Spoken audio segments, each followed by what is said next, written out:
My name's Dr. Jess Manuela.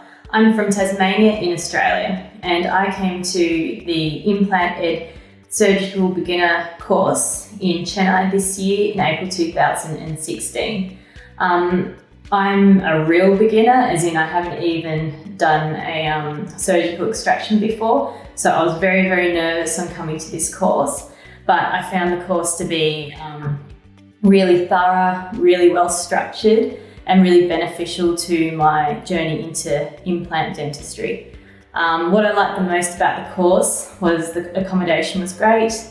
I had one-on-one mentorship with a specialist, which was amazing. He literally held my hand and taught me how to lift a flap through to what burst sequence to use and how to read a cone beam scan. So I was looked after really well, and by the end of the course, I felt really confident to place an implant under the guidance of someone more experienced.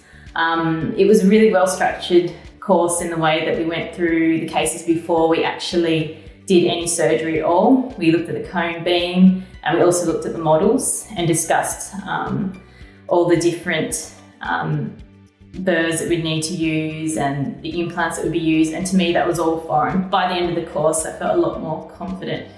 So I'd really recommend this course to a beginner. It was easy to understand, the tutors were amazing, and Dr. Johan Thomas has done a great job at structuring this for beginners, so I highly recommend the course.